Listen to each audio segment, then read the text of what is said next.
morning. I woke up well before the sun was up to get some cooking done. So I've got some hot noodles that I just cooked, and then I'm adding some frozen peas to it. I'm actually adding like about half of what the recipe calls for because it was a huge pasta salad recipe. And then I'm adding some real bacon pieces and some Parmesan cheese.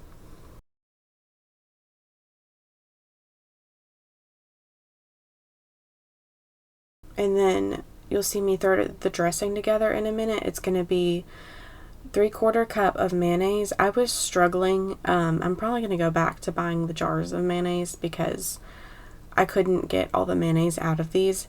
And then you add 2 tablespoons of oil. I used avocado oil, a tablespoon of vinegar, a teaspoon of sugar, a teaspoon of salt, and then half a teaspoon each of garlic powder and onion powder. These are like my top favorite seasonings, I think, is garlic and onion powder, and then a little bit of black pepper. So you just stir all that together and then toss your pasta salad in it, and it's ready to go. So the reason why I was up so early making this is because I help teach a sewing class occasionally at my church, and I wanted the pasta salad to be ready and nice and cold for me to bring to that and for us to have by lunchtime. So I went ahead and threw it together. But then it was really rainy. It's kind of like a rainstorm that we had overnight and into the late morning. So we decided to cancel it just because we didn't want to bring our equipment and stuff out in the rain. But so I ended up getting stuck with a lot of pasta salad, but it turned out very good.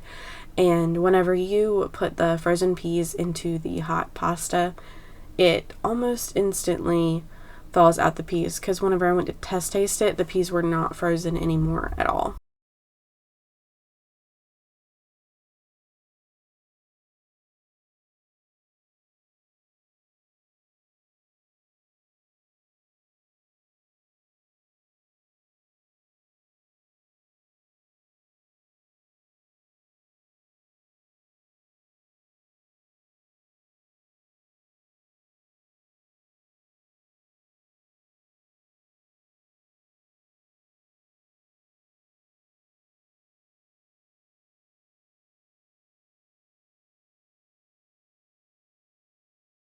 So I'm just peeling some bananas here. I have 4 kind of smallish ones, and I'm just slicing them up to be 1/4 inch thick, and you're going to coat them in lemon juice. You could also take a pastry brush and just brush each one if you want, but I just kind of threw it in there and tossed the bananas in the lemon juice.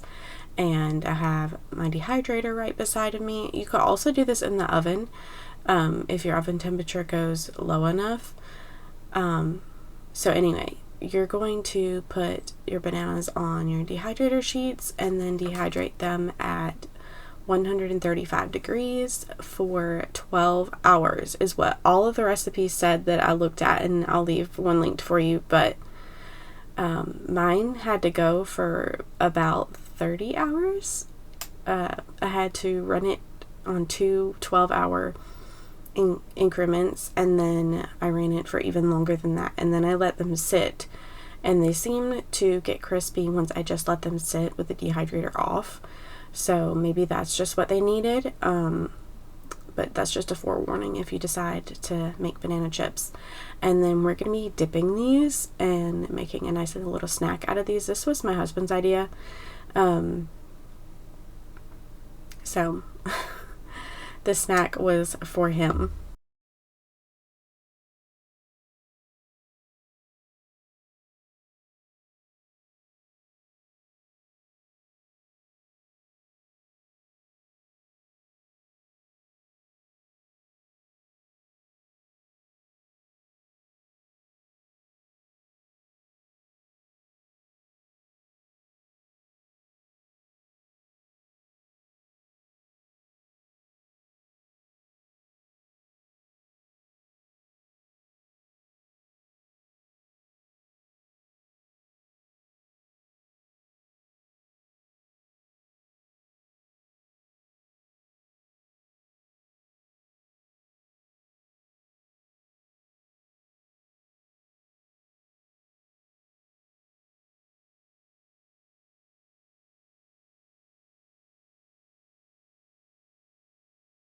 So I'm just browning some turkey. I've got about 2 pounds of turkey that I wanted to use. It's ground turkey, by the way. I don't know if I said that. And I've got some celery I washed that I'm just going to chop up. And I was watching Farmhouse on Boone while I was cutting up the celery. Anyway, I was, trying to entertain myself so I didn't get bored and everything. But so I'm just cutting up the celery pretty small.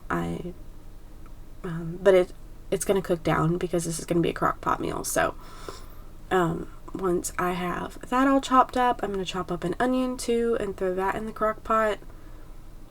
I tried cutting an onion a different way this time. This is nothing new. I'm sure a lot of people do it this way, but I thought it would be easier to get more even cuts if I left the root on, so that's what I did.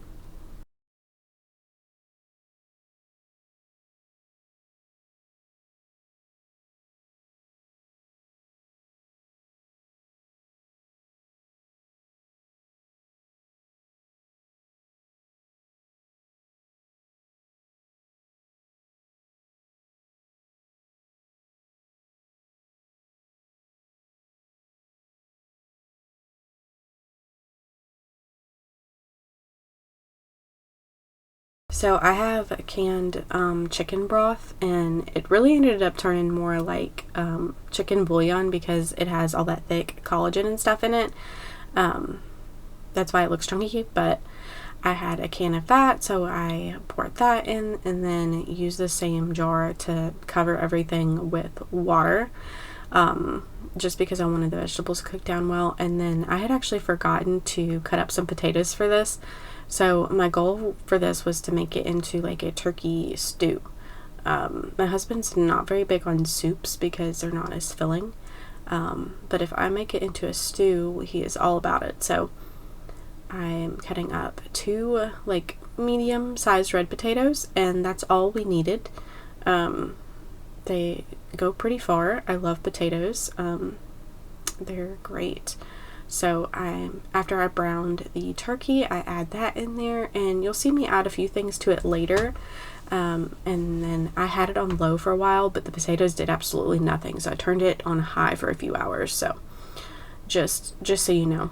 And then now we're working on the baguettes. So I'm just mixing up like 1 1/4 cups of warm water and then some honey. I got it out of that little jar, because I have a few of those little jars that just need to be used up. And then I'm adding in the yeast, and we're just going to let it sit and proof for a little bit. So now you can see that it's foamy, and we're going to add in our salt.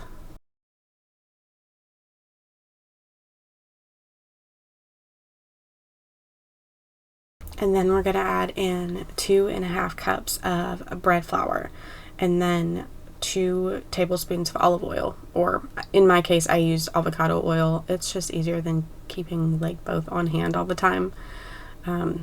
Easier for my budget to just only buy one expensive oil that I can use for high heat things. So I just gather it together with a fork. There's really not a whole lot of kneading you have to do with this.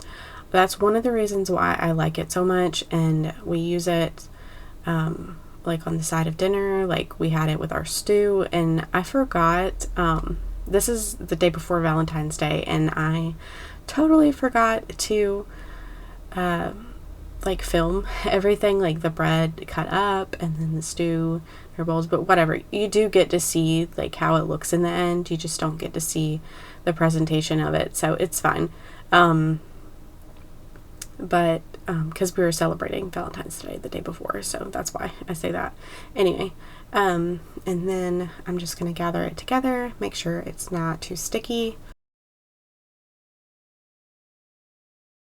And then I'm going to leave it covered for about an hour or until it's doubled in size. And then once it's done that, I'm going to flour my surface a little bit more. This dough, you don't want it to be too sticky, so typically I would use oil to keep like on my counter and stuff, and on my hands, to keep from adding more flour to the bread dough. But this recipe does very well whenever you add more flour to it after you've already added what you added. So then you're going to split it in half because it makes 2 And oh, my nose was very itchy. So I'm just gonna like fold them like you would folding a document that you're gonna put in like a legal envelope. You fold the top down like a little bit past the middle and then the bottom down to cover that. And then you pinch the seams and then you roll it like you're rolling a snake out of Play-Doh. What I was gonna say is these are really great for sandwiches too, toasted or untoasted. They're great. My husband's been having turkey, deli meat, cheddar cheese, and spring mix on his sandwiches, and he has them on a baguette, and they're just so yummy. So we're having this with dinner, but we also like to have it with sandwiches and stuff for lunch. I'm just clearing all that flour out of the way so I can get started on the next thing. And I'm just taking my bread lame and slicing some cuts into it, into each one. I did about 4 or 5 cuts into each one. I tried to go back over them this time to make them deeper. I think I need to change out the blade in it, because I have to keep going over spots, and I know one of the last times I made this recipe I didn't cut them as deep as I'd like them to be, so I tried to keep an eye on that. So then you're going to dust them with a little bit more flour on top, and then you're going to let them rest for 30 minutes. So I didn't film it, but I added some Worcestershire sauce, some Frank's Red Hot. Not enough to make it spicy, just enough to add a little bit of flavor. And then I added some flour to thicken it up, and it should still continue to thicken. But I wanted it to be more like a stew than a soup. And then I added some salt. I didn't add any earlier because the chicken broth that I made homemade, it was pretty salty, so I didn't want to overdo it on the salt. But it definitely needed salt, so I added that, and I'm just going to let it cook down some more, let the potatoes get soft, and then if it needs any more salt or pepper, I'll add it. And I also forgot to mention that I added a 8-ounce can of tomato sauce, so one of the little cans. I think that's 8 ounces.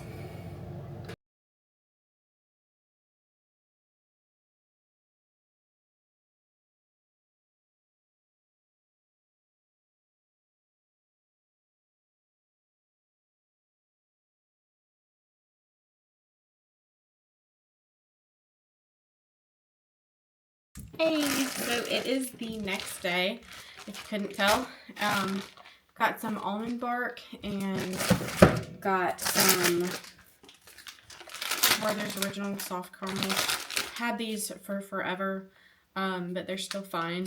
I'm going to use these to dip I almost said peanut butter chips, the banana chips in. So every recipe I read for the banana chips, and I'll link the recipe down below that I used, which it doesn't really matter because they're kind of all the same.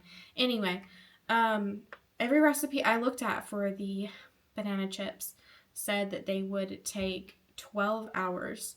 Well, it has gone for over 24 hours, probably more like 30 hours now, and I wanted to give my dehydrator, which is what you're on now, a break for a little while. I didn't want to overheat it, so overrun it, whatever. Anyway, whenever I came back a few hours later for it being off, the banana chips are now pretty crisp. So let me show you those.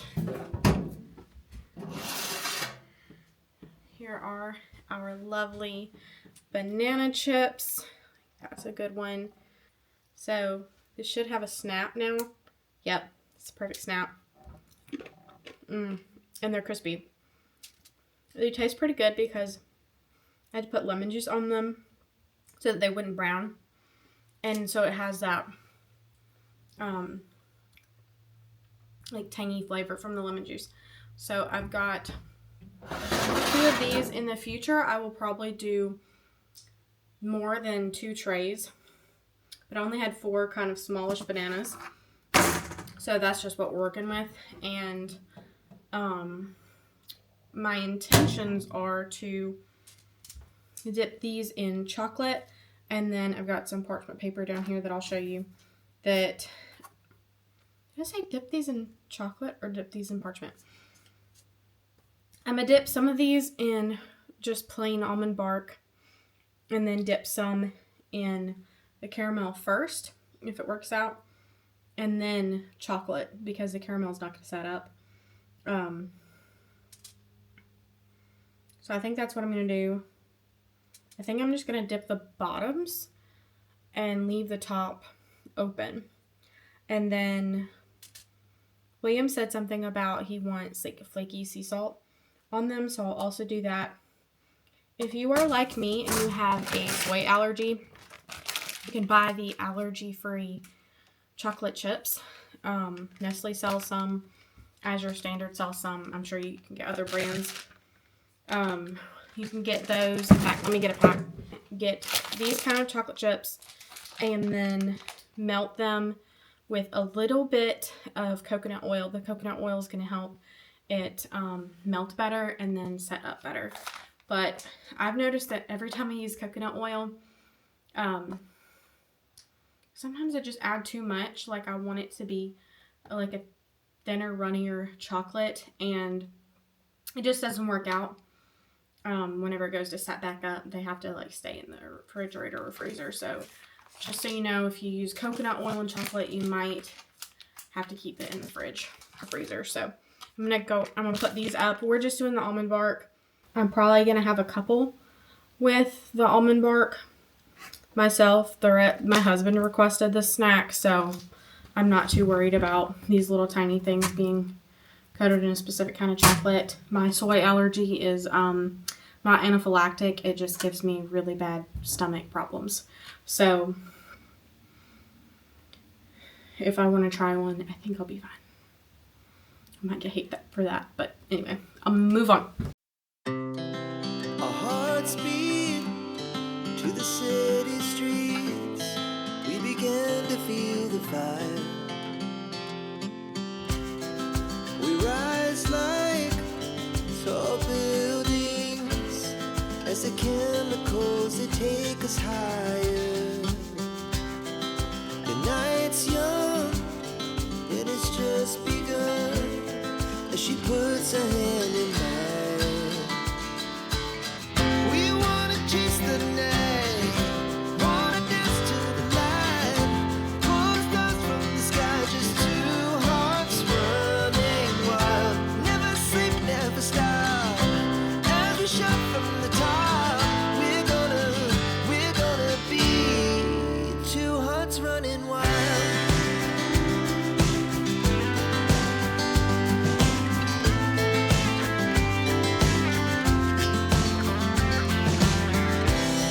Now the morning is the afternoon. We lay awake in bed. The laughs so loud as the hours pass. We're gonna do it all again.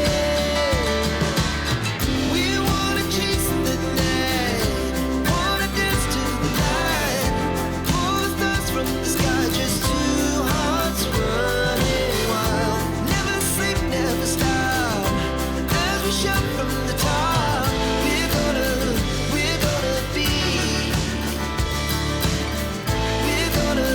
We're gonna be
Okay, so I'm really excited about how these turned out. The caramel ones actually set up pretty good. They're not very sticky at all. So I'm going to, I think, so that you can actually tell that they're caramel and they don't get completely covered up, I was just going to re-dip the same spot in chocolate. But I think I'm just going to drizzle chocolate over top of it. And I might drizzle chocolate over all of them because the earlier ones have already set up and there's going to be nothing for the sea salt to stick to. So since the other one's already set. So I'm going to drizzle chocolate over all of them and then get sea salt ready to sprinkle on top. This is like big, chunky, flaky sea salt. I don't know if you're going to be able to see it. Hold some up. Big chunks. Is it going to focus on it? No, it's focusing on me. Okay, maybe you can see it better now. But they're pretty big chunks, so I don't want a lot on there.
So I've got some oil in a pan and I've got some onion that's diced and a lot of mushrooms that I'm just trying to get to like wilt down and get soft.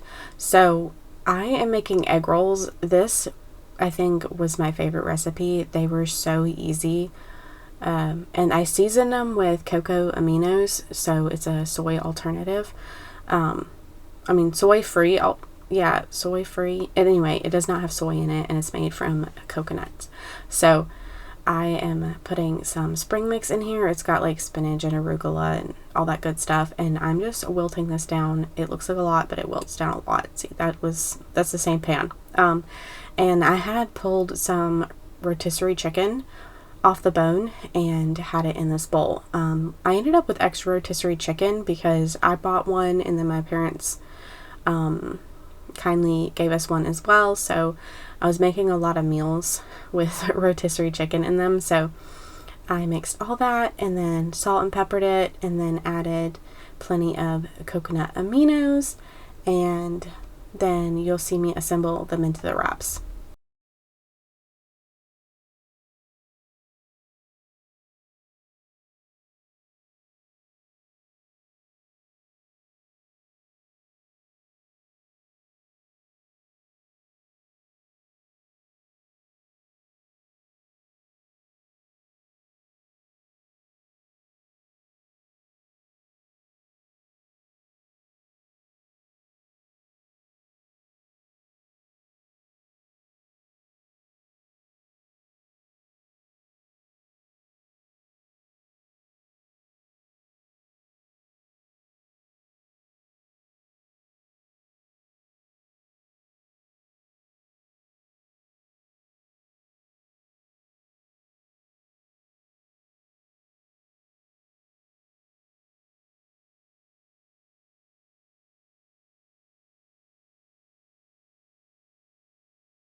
So I think I made about 11, which is fine because these were pretty good size egg rolls. And then I just used a 1/4 cup measure to scoop into each wrap, and then sealed the bottom corner up with just some egg that was beaten. There's nothing else with the egg, nothing fancy. And then I'm just using all the filling until I fill all of them up, and then I stop. And 11 was plenty enough for us to have them for dinner, so that worked out great. And I thought these would like want to fall apart and stuff. They did not. They held together super well. I just got a pack of, I don't even know how many egg roll wrappers are in there, probably like 40 or something, from my local Walmart, and they're pretty affordable for the amount that you get in there. So I was very pleased to find that. It wasn't some difficult thing to find things for, and then it helped us use up some of that rotisserie chicken.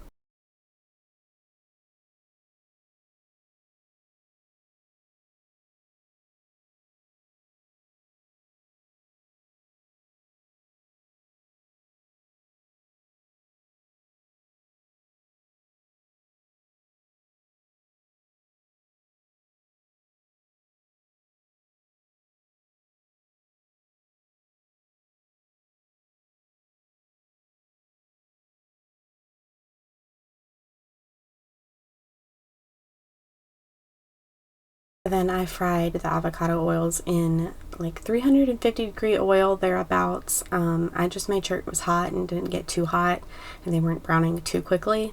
I didn't even bother to use the thermometer, and I fried them kind of like less than halfway down. I didn't want to deep fry tonight. I rarely want to deep fry anything, so this worked out great. And then I cooked them in 2 separate batches, and you'll see how beautiful and golden brown they get.